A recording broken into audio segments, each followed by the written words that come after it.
Like, you need to be teaching. First, I thought he wanted me to be like a school teacher. I didn't know what he meant by that.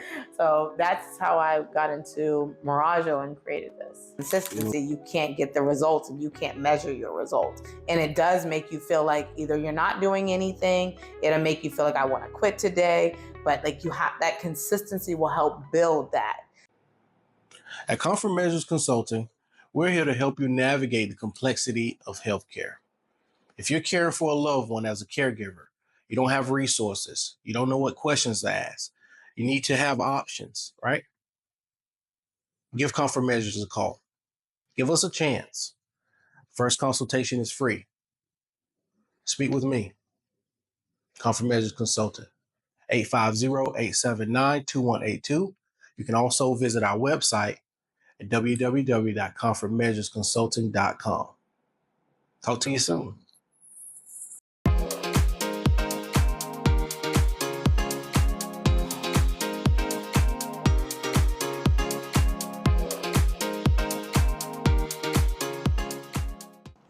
Another episode of the Let's Get Comfy podcast with me, your host, Norman Harris. I have a special guest today for you, a staple, legendary individual here in the Tampa Bay area, and she like them dreadlocks too. I like it too. But a founder, a leader, a mother, a wife, someone that has found a way to navigate herself in spaces to lead to success. I want to welcome to the show Miss Miranda Johnson. Oh, thank you. Nice. Yes. You do that every day? Yeah. Well, Miss Johnson, I want you to tell the folk, because what I do on this show, I let people talk about themselves first. Okay. And I base, a lot of my questions around highlighting you today. All right. So you tell the people who you are today, comfy listeners out there. So, I used to start with the average of I'm a mom, I'm a wife. Now I like to call myself a dreamer because a lot of the things I realize now at the beautiful age of 44 is that majority of my ideas start in my dreams. So I take those things. So first and foremost, I'm a dreamer. And I like to take those dreams and create reality out of them. I'm also somebody who's very playful. I love to joke. I love to laugh. I come from a very comical family that does a lot of skits and everything's off the cuff. And I'm currently a CEO and founder of Mirajo Collective, which is about having a leadership community. I also work with Tampa Business Club. I'm one of the executive ambassadors with Tampa Business Club. And I also do business development with Buy It, Rent It, Profit, which is on multifamily investing and training here as partnered with the Tampa Housing Authority. Wow. So you have time to sleep? Yes, actually, I've decided this part of my life, I'm not working. So anything that I do has to be things that I enjoy. I love that. I sleep very well. That's good. Because I know, again, as we get into the conversation, you'll learn why I have to sleep. I've hit the walls already. So I understand rest. Nothing happens until you rest. Nothing happens until you rest. That's a good one. All right, so tell us how you came up with that name, because I really love the name of your organization, your company. And I also love the logo and the color. So just tell me. It speaks to a lot, honestly. So listeners out there, Google it. Yeah. Well, the name is Mirajo Collective. The name actually, for a long time, every time I would create a business name, I would always give it like somebody else's name or something else that didn't really mean anything for me. And this was the first name. So if you look me up, my other company names were like 5BG Transportation, 5BG Realty. All my stuff was 5BG because I have 5 beautiful girls. So everything I did was 5BG. And this time I was like, I want it to be me. So Mirajo, Miranda Johnson, was the first time I had an opportunity to really put my name on it. And then Collective was about community. That was really important. It's like Miranda wants her community. And this is the community that I would like to establish. And the logo is about intuition. It's about using your intuition and trusting your intuition. I talked about those dreams. So when you have those dreams, how do you lean into it? So it's just that constant reminder that we all have a little bit of intuition. Some of us has a lot more of intuition, and how do you lean into it always and let it be your first option? Got it. And I asked that question. Thank you for expounding on that, because When I think about name, I always think about creativity. A lot of times entrepreneurs, they step out in faith and on their own, but they have that creative ability. And it goes into even the name and things as the smallest things, you know? So where are you from? Tell us where you're from. Okay, so my father I am an Air Force brat. So I was actually born in England. So in London, Lakenheath, England. And I was raised in Germany for a couple of years. And then eventually I went to Charleston, South Carolina, where my father retired out the military, became a government contractor. So Charleston is what most people are going to know me from, Summerville, South Carolina. That's my home. That's my baby. That's where my mom lives and my brother lives. So okay. Yeah. Charleston. Charleston. What's good to eat up there? Oh, we are, that's where the home of the seafood broil. If you think about, your oysters, your shrimp, your fish, fush. That's how we say it in Charleston. Fush. It's the Geechee language. Gotcha, okay. So fish and grits. Yeah, so having that's our normal way of eating. Charleston Chewies are our staple. Okay. So yeah. Yeah, I have to get up there and check that out. Yeah, so looking at your impressive entrepreneurial journey, I had the time, I do my research on all of my guests, and financial success. So if you could tell us how your experiences from your youth that inspired you to pursue your path of entrepreneurship. Have you had anything from when you were younger or anyone that inspired you? My memory that I have the most was, those tests they used to give you in school that would rate you on what you should do when you grow up. There was assessment tests for career assessment tests. So I remember the teacher, I think it was 7th and 8th grade, and she was giving everybody these assessment tests. And during the assessment test, she was like, Miranda, fill it out. And she was like, oh, you're going to be a secretary. And I was like, God damn.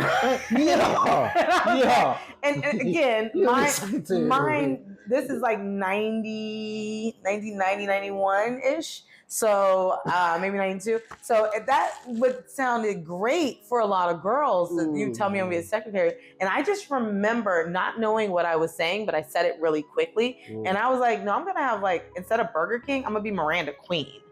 And I said that to her. And I was like, and she kind of tried to shut me down. I was like, nah, I'm going to own some stuff. And mind you, I was already selling candy in school, braiding people's hair. Right. So I was and babysitting. So I was already having my little 3 hustles.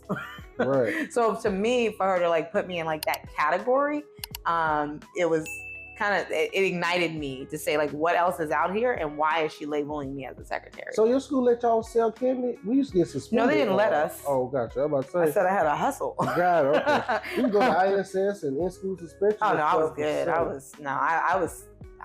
I was so good at it. Actually, I had a clear book bag, and I used to, I had a very good return on my investment.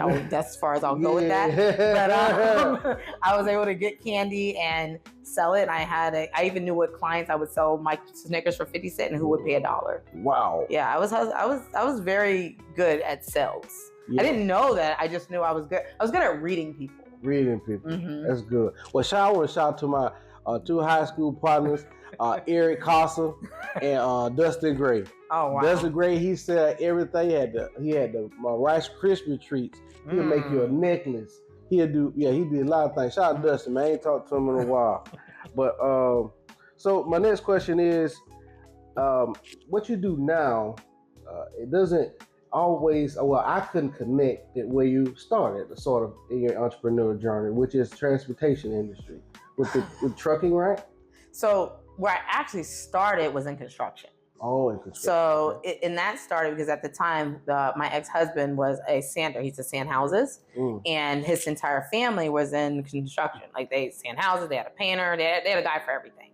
And I just remember they always went through the middleman.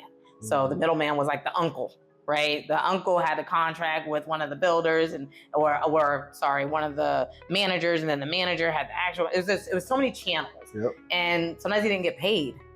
And I used to get mad because I'm like, why didn't you get your check? Well, this didn't happen. And I was like, why are we going through all these channels? So when I first started, I was like, we got to get rid of the middleman. He kept saying the middleman. I was like, well, how do we get rid of the middleman? So that's how I really started, was going into companies like D.R. Horton, Ryland Homes. And I actually was able to help him get contracts, direct contracts. So he and I actually started on a construction company back then. And that was like 2000. I was 20, 21 years old. You were? Mm-hmm. Wow. Yeah. Okay. And now take us through how that jumps into the transport industry. So, second husband.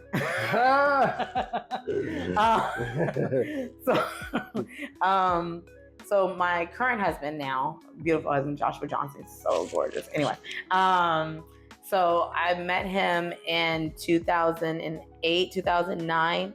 He decided to get his CDL back in 2011. This is right when the market crashed. A lot of jobs were being lost. It was extremely hard, especially for men at that time, to figure out, because they were just losing jobs like crazy. Like stores were closing down. Mm-hmm. He went in and was like, hey, I'm going to get my CDL. I happen to have a lot of family and friends in the transportation industry. Mm-hmm. So when he got his CDL, again, same me, I don't like to work for the middleman. So I was like, I don't want to go through channel stuff, how you're going to get paid. How do we get directly to it? So we invested and bought our first truck, and that's where it started. Mm-hmm. So how many trucks did you guys had over 20 over the road. 20 trucks over the road, yeah. Did you get your CDL? I do have a CDL. Really? Mm-hmm. You drive too? I can drive. You used to?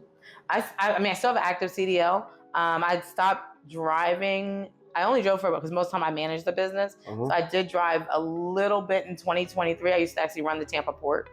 Really? Mm-hmm. Hated it. I can't backward the damn. Excuse me. I was just about to ask you that too. I was about to say, you know how to reverse? I can, but no, I'm not the best driver. I can go forward like nobody. I can drive a manual. I could do all the things. Mm-hmm. But I just didn't have enough experience inside the truck of driving regularly. If I did, yes. My husband's an amazing driver. He drives really, really well. But me, I still have, could I get in a truck and if I had to move it? Yeah, sure. Yeah. Oh man, Mm-hmm. That's a good skill set to have too. Oh, for sure. For years you'll be able to use that, Yep. So, what circumstance? Was there a circumstance, a situation that happened for you to transition from, I guess, a transport industry to empowerment? So two things. One was something that I didn't consider. It goes into too long of a story, so I'll try to make it short. I wanted to keep my marriage. I wanted to have a relationship with my kids. 15 years in transportation, I literally raised my children in transportation, which means I raised my kids on a very busy schedule. And I'm going to use the word busy now. I don't like that word anymore, but I raised them on a very busy schedule. Mm-hmm. I saw that my daughters were in their 20s, you know what I mean? And turning 18, they're getting older. And here I am still like this. Right. So for me, it hit a wall, and the transportation industry in 2023 was also not doing really well. It was an opportunity for me and my husband to really look at ourselves and say, how are we doing? And we weren't doing good. So I decided to sell those trucks, and we decided to sell our trucks and focus on our marriage, which was scary because there wasn't another option like that. But I realized support is what I was lacking. So when I say two things, that's the first thing. The second thing is I don't like to use that word empowerment because it's not my job to empower anybody. You got to have your own power. I consider it more like a conductor. I can help the power source move through it, but I can't empower you. Right. But I wanted to be more of a space and offer what we didn't have was what community was important for me. So, and my husband kept saying, you teach. That's what you do. You're a good teacher. Like, you need to be teaching. First, I thought he wanted me to be like a school teacher. I didn't know what he meant by that. So that's how I got into Mirajo and created this. Mirajo. Okay. Mirajo Collective. What's your mission statement? Authenticity is the new blue check. Authenticity. Yeah. Authenticity is the new blue check. We really want you to remain you. Take, I think, what we talked about later, that influencer type of idea. Just because you decide to be a leader, entrepreneur, whatever that looks like, you don't have to mimic someone else to be successful. But you do need community. You need people around you. It's really important to have people that are going to support you, to have your ecosystem there, plus tools that actually work to your betterment. Mm-hmm. The resources are very important. Mm-hmm. All right. So what resources you all would say at Mirajo Collective that you all offer? So we just transferred to, sorry. Really good. Okay. Services, resources. Yeah. So we just transferred to a brand new site that we've built out a ton of new cool tools and stuff that we just put on the website. So now people can, if you're a real estate agent, you can actually put your listings up there. If you sell digital products, you can add your digital products. You can get leads from your digital products, which now gives you an opportunity to make more income. You can have your own QR code that links directly to your business. You can post blogs, you can post articles. Basically, it allows you to be yourself. You can post your photo albums, anything that allows you to be you. You can now take that. Any type of business can be listed on Mirajo. You also get a full membership directory. So you could be listed in a directory where people all over the world can find you. It opens you up to a different space where you're not just, oh, I'm a part of community. You're a part of community that wants you to sell or that wants you to earn. But also, if your identity just is in writing and that's your skill set, you can write on there. And you can also sell real products too, whether they're digital or real products on there as well. Wow. That's actually awesome. And so that sound there is comfy comedy time. Oh, right? Okay. Comfy comedy. So I have a surprise for you. Yes. So it's a joke, right?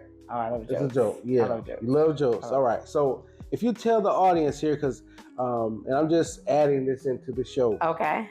So we have 2 cups here. All right. Yes. My glass is clear. And madam over there, her glass, I don't know what color is that. It's green. Right. So tell the audience what you're drinking currently. Oh my right gosh. now. Yeah. Mm-hmm. So for the past 15 years plus, I drink chlorophyll water. Mm-hmm. I only drink chlorophyll water because I like to feel and smell like I should, like healthy. And it also, it's good for you. I think it's a great skincare routine for myself. My entire family, I make sure they drink chlorophyll water. So that's what I have, and that's what I drink daily. Yeah. She actually let me try it before the show. It tastes like spearmint. Yes, that's a flavor. Yeah, that's the flavor. But so your breath should never be stink too when drinking chlorophyll water. All right. Yeah. No, thank you for sharing that. Yes, no problem. That's cool. I really like it a lot. I don't think I could drink it right now. We talked about that. Well, the idea is that it will bring out whatever you smell, whatever you eat. So you'll smell like that. However, it'll make you more mindful about what you eat. Yeah, because I don't want to eat no chicken and smell like bacon. I say pork definitely not for chlorophyll. Yeah. Why not? Pork is not what you want to be smelling like. It's got some extra smells that's going to come extra out. Smells. Yeah, you don't want that one. Eat some berries. We'll get back into the show. All right. So you've been on a journey, like I said, you say 21, 20 years old, right? Yeah. Well, when I started in construction, yes. All right. So in comparison of leadership, 20 years ago, what was the landscape of how would you say leadership was shaped compared to present day? Oh man, there's a couple things. One of the main things I would say is you were more isolated back then. Everyone was an entrepreneur. There was not entrepreneur, solo entrepreneur. None of that existed. So a lot of times you were very isolated. You might have found you had to go outside to find people that were in the industry to get your education. There wasn't Google. There wasn't an Instagram page or even putting a website together. So a lot of things you had to do a lot of research, which I find entrepreneurs today don't do as much. They kind of will go on a podcast or go look at something on YouTube and go, oh, I can become that because this person has it, without all the details or how much money will I make? How much money can I sacrifice until I make money? Right. Back then, you had to really know your path all the way through to even get somebody to give you $20 to invest into your business. It couldn't be something made up. Got it. That I would say definitely the research side of it was different. Right. You had to go out if you really wanted it. You had to go and get it. You had to go get it, and your connections mattered, and your reputation. Reputation was everything when I started. Me going in and do a build, if I did one bad job, it traveled quickly. Everybody would know. They would tell you, oh, don't work with this person. If you didn't pay somebody, oh my gosh, you could have been a mistake. And it would have traveled. We didn't even have social media, and it would travel so fast. So those are things that you could get sued easier too. I felt like back then because they just walk into the courthouse and file some papers on you. Right. And now it's like it's more things now are a process where, and not that you can't be shamed. I think now the worst thing about it is that their reputation can last longer. You could at least clear yourself up. Yes, you could. You know, you could kind of recreate your identity. Mm-hmm. Today, because people change on topics and different things come about, they forget all about, you know, what you did 5 years ago, you know. Right. In somewhat. In some ways, yeah. Mm-hmm. So, I don't know. I miss old school. Gotcha. Entrepreneurship a little bit. But old school, they didn't have a platform like yours, right? They didn't. No. Mm-hmm. No. This did not. This didn't even exist to be able to meet. No. So that's why I said there's things that I do appreciate. Because I actually did SCORE back in the day. I don't know if you're familiar with SCORE. Yes, I'm familiar with SCORE. Back then, SCORE was like, that taught me a lot about business. Now I find there's almost too much information where people get cloudy. Okay, I can see that actually. Yeah. Oh, so in your opinion, can anyone be a leader?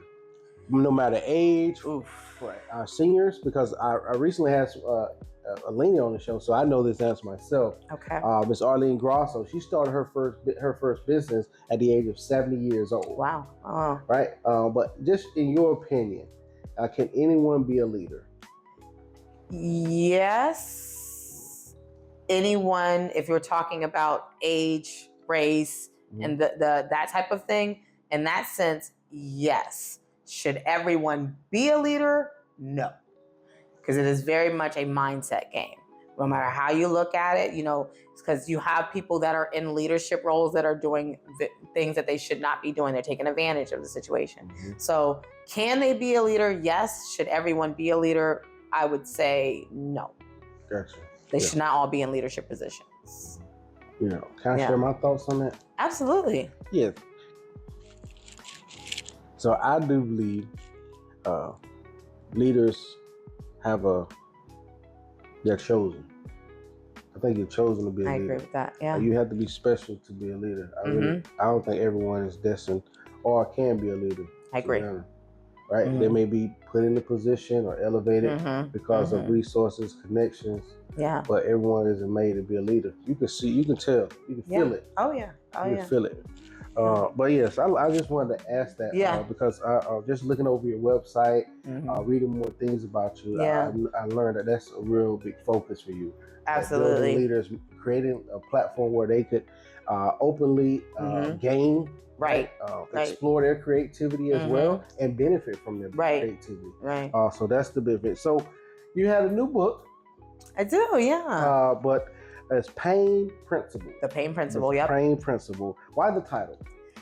So it was a reflection of self. A lot of people would ask me all the time, like, Miranda, how do you do it in business? You have 5 kids, you're married, you've been through all this stuff. Like, how do you do it? I couldn't really answer that at first. And I had my moment where I was just up and I was like, okay, let me just go ahead and be completely transparent. I was around somebody who was complaining about something and I realized that she was her own problem, right? And a lot of times I saw myself as like, as a leader, you have to always take accountability. It doesn't matter how it happens, it's most of the time it's your fault. Because somewhere you didn't do something and now it led to being your fault. So the pain principle is actually, the rest of the title is embracing self-pain to break free. So that's the rest of the title. For me, it was, how do I put my own self through sometimes pain, which might be a breakup, right? It might be reflecting on the fact that I have to be honest that I made a mistake in that, or it may be a new connection that I need to make that may kind of feel uncomfortable. How do I put myself in a position where I'm okay to accept temporary pain to get long-term results? So the pain principle was accepting that there will be pain.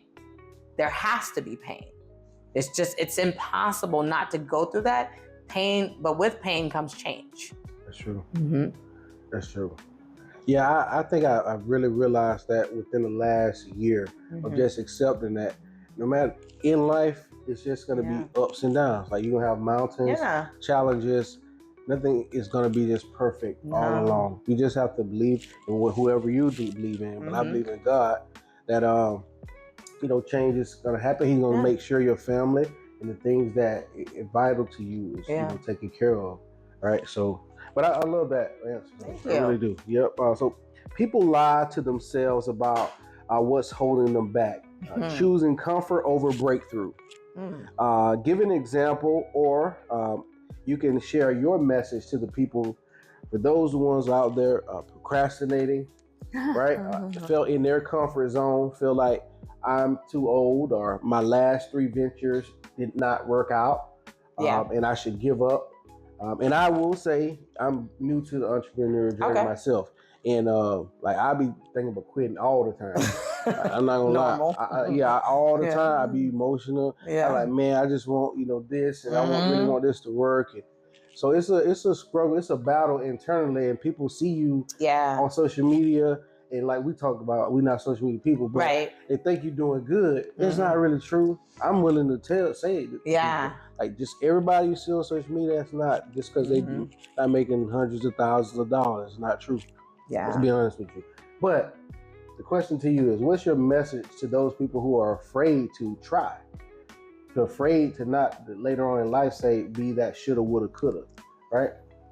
So let me just say this, because entrepreneurship is a little different for me because I've always been an entrepreneur. I've really never worked a 9 to 5. So the same way, like if my business didn't go well, I would go and find another business. It's just like somebody who lost their job, they would go fill out a new application. Oh. So in my mind, like I'm actually more afraid of 9 to 5 than entrepreneurship, because I feel like I have to depend on somebody else to like approve my application. That actually gives me a little bit of anxiety. So in my mindset, entrepreneurship, I can't really explain that. It comes a little bit more natural, not easy, but just a little bit more natural. So what I would say is my way to give somebody some information would be consistency is the ruler measurement of results. So if you ever feel like, man, I need to back off, or I'm feeling emotional, or I'm feeling sad, because number one, there's no emotions in business, right? Business doesn't care about your emotions. But when you feel that way, typically it's something that's off on the consistency. And because you're not being consistency, you can't get the results and you can't measure your results. And it does make you feel like either you're not doing anything, it'll make you feel like I want to quit today, but like you have that consistency will help build that. But if you stop, go, or you're only talking about your business, but you're not actually applying your business, then yes, it's going to make you feel like you're not getting anywhere because there's nothing consistently happening. So if you want those things, the idea is to come up with small, consistent things daily to get to where you want to get for your goal. And that's helped me. And that's why I said when I wake up, I have my affirmations. That's part of my consistency. I wake up, I go make sure I do a workout. The workout feeds the brain. When I eat certain things, berries feed the brain. So everything I'm doing is for the idea that I'm building what I need. So when I start working, my body and my mind get those results. And when I don't do those things, when I'm inconsistent, you can see it. It's obvious. So I always say when they feel that way, typically their consistency is off. Got it. Yeah. I like that answer. Consistency will get you way further. When I even started up with the podcast, I would did my, of course, market research, and I would listen to different individuals and read.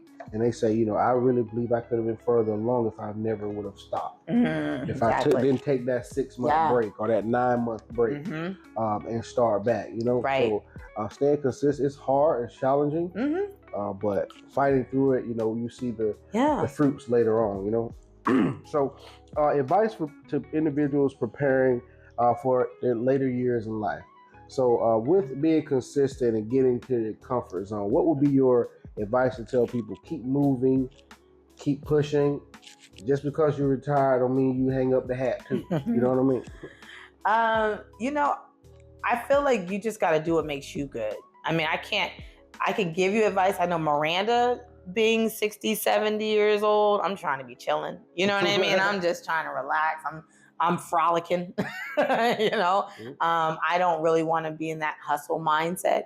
I do feel like a lot of times for that later age, don't try to lean into what you see everybody else doing. Still stay true to what you really like and what makes you happy. If you know that you kind of are a gardener and that's your area, find something in that to make money out of. Don't go and try to go way outside of things that don't really relate to you. Because I think it's not going to bring you joy. It's not going to make you happy, especially in that latter part of your life. I don't think anybody wants to do that. And then there's another part that I like to tell people is like, remember that hell is to die and only be a fraction of yourself. And to look back and see like, man, I could have been so much more. That's the worst thing. So if you feel like you're at that age and you wouldn't be happy if you left this earth and you weren't even able to do a fraction, then start doing something today. What are the 3 areas that they can focus on if they was to choose something in life to say, you know what, I want to start being more consistent at this? What would you say 3 good things to be a start at? You know, that would be for somebody age 65 and older. What's your words say? Power of words. You got to start with your mouth. The tongue has to start with the tongue. After it comes from the tongue, it has to go into your obviously the mind. What the mind is thinking on, who the mind is allowing around it, what the mind's being fed, right? And then health. I don't care what anybody says. If you get outside and you get that adrenaline pumping from a walk or run, it ignites you in a different way. Yeah. It gives you some type of energy that makes you think like you're almost 10 again. You know, you're like, oh, you know, I could do this and I could do that. I'm really a health first focus when it comes to leaders now, especially because I deal with my own health issues because I didn't do that. So now it's like health first. All that other stuff will come. Focus on what you say, what you think, and how you take care of your health, and the other things will begin to line up. That's good. That's okay. That's 2. Yeah, one more. Oh, I wasn't 3? What was the 3rd? I thought it was the mind. So the mind, your mouth, your mind, and taking care of your health. So you want me to say, okay, you want more? Gotcha. You did do 3. See, that's the comprehension skills there, right there. I can give you some more things. You give some more, huh? Okay. So what advice would you give to someone who feels stuck, or whether it's in their personal life, professional life, they don't know where to start to turn things around? Feeling stuck. I would probably say if they're feeling stuck is to pay attention to their surroundings. Typically, if they're feeling stuck, they usually have people around them that are also stuck. Pay attention, like who are you sitting with? Where are you getting your information from? Really paying attention to your friendships, your marriage, sometimes, you know, and sometimes that's the hard one to look at. Your relationships, all those. And then what are you doing every day? That's why I said it starts with that mouth, like really what you say, because again, you could feel stuck, but sometimes it starts with the words. And I'm a big affirmations person, to start in the morning and saying, I am using today to. Even if you haven't done it yet, but if you're not even willing to say it, and if your words are all negative and everything that you say is, oh man, nothing's happening for me, oh man, I'm trying to do this, it doesn't work. If that's where it is, then you need to really look at your surroundings and find out why you're stuck there. Because again, if you want to be a leader, everything comes back to you. So you have to really look for what are you doing and what assignment has been given to you. I think that's another thing is a lot of people, when they say they feel stuck, they've been given some type of purpose or assignment, but for whatever reason, they keep trying to change their own mind. So if you learn how to not try to change your own mind and learn to just lean into what you've been told, lean into what you said that you wanted to do and stay focused there. That's a good answer. Yeah, me thinking. I was just complaining this week. Okay. Yep, I was just complaining and doubting this week. So that's real big. I'm just thinking about how I need to change my words. But I do manifestation.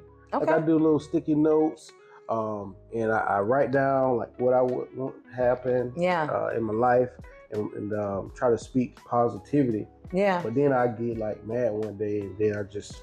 That's normal. Yeah. Yeah, you're still a person. Like you're not, the idea to think that even I'm sitting here and I don't have bad days is crazy. So, but there's a step 2 that you have to do. So yes, you do your manifestations and visualization, manifestations, but now you need visualization. And visualization, you see yourself doing those things. You get to a point where you smell it, you feel it. It's like it's sitting inside your body. It's almost like you want something to eat and you're craving a food. And you've got it at home, maybe some leftovers that's really good, and you can almost taste the leftovers. You can see yourself heating it up in the microwave. You can see yourself about to go sit down and eat it. You know, that feeling you get when you know you got that food there? Yeah, they just ate my sushi today too. I was going to say, and then they eat it, and you know how mad you get because you felt it. So nothing else feels good anymore. Right. It doesn't even feel natural to eat. They can offer you something else that is right. No, I grade wanted my A. sushi, man. You want your sushi. Yeah. That's how you look at your life. It's like anything else won't feel good because you've now visualized yourself in a certain space, so much so that you can taste it. So anything else is not natural. Yeah. Yeah. I've been seeing that Corvette. I've been seeing it. Yeah, see yourself driving down the highway, you're pulling into the driveway, the garage door opens. I mean, it's full on feeling. Mm-hmm. What's next for you? Like, what would you like? Any future plans for this year? Let's say 2025. My theme is Thrive in 2025. So what do you have up next for Mirajo Collective? Or I don't know, you do a whole lot of different things. So. I think for this year is to continue with the events with Tampa Business Club and Buy It Rent It Profit to see those two platforms grow.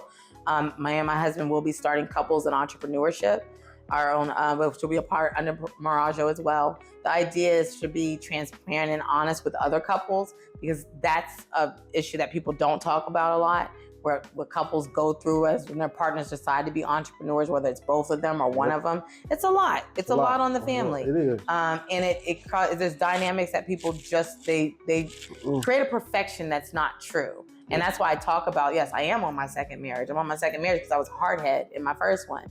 But we both were hardheads. So for me, it was, I wanted to be this thing, and I didn't really think about who I was taking with me.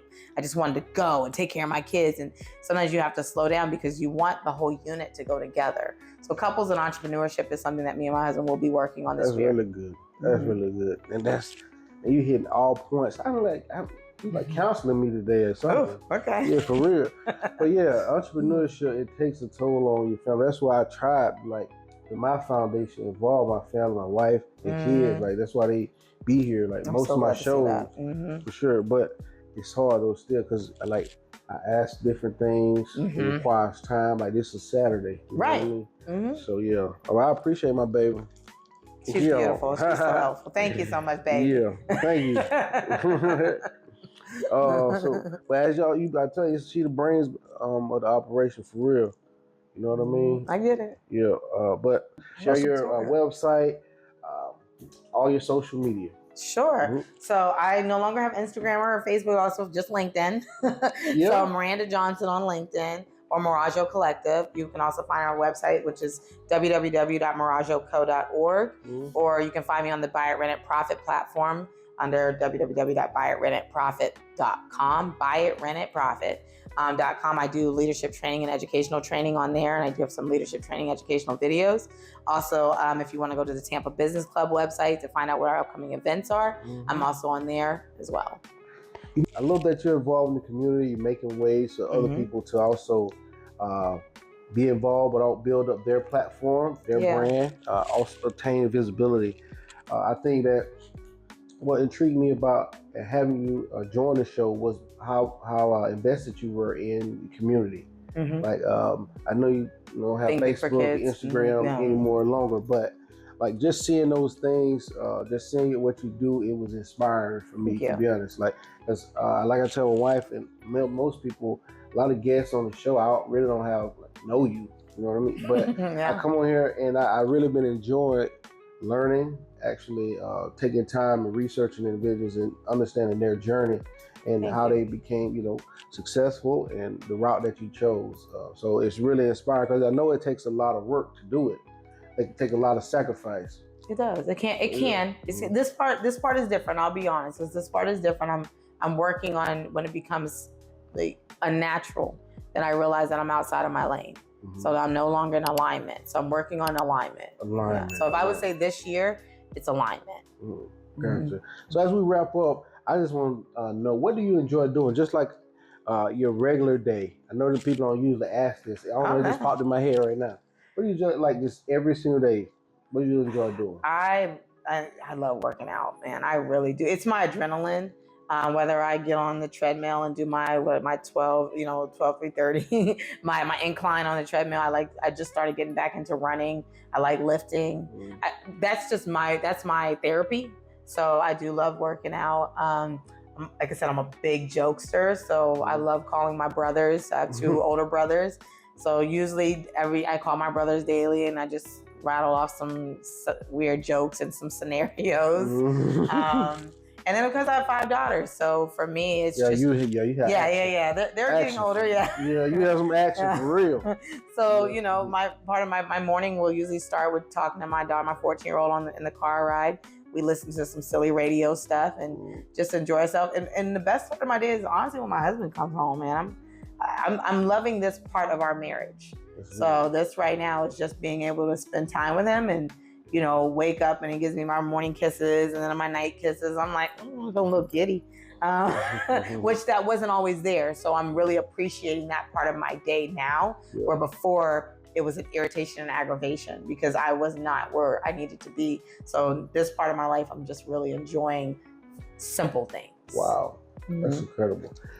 The book is out, The Pain Principle. I love the cover too. Thank you. Yes. So we support Miss Miranda Johnson, her family, 5 daughters too. 5 daughters. Writer, author. Do you have any other upcoming books coming out? Any plan for 2025? March 7th. Oh, I forgot to mention that. March 7th, my other book called Lead Loud, which is 11 Commandments of the Next Gen Leader. I actually, don't get me in trouble, Cash Doll. I actually took her 10 Commandments song and I redid it as a way of 11 commandments. Instead, I added something else and I made it for more when it comes down to leadership. Here we go. So you should add her too. When you put book, you post the book, add her on there too. Is she on LinkedIn? I don't know if Cash Doll be on LinkedIn. I think she's on BMF though. Yeah, I do love music. Music is my baby. Yeah. All right. Well, thank you for tuning in to another episode.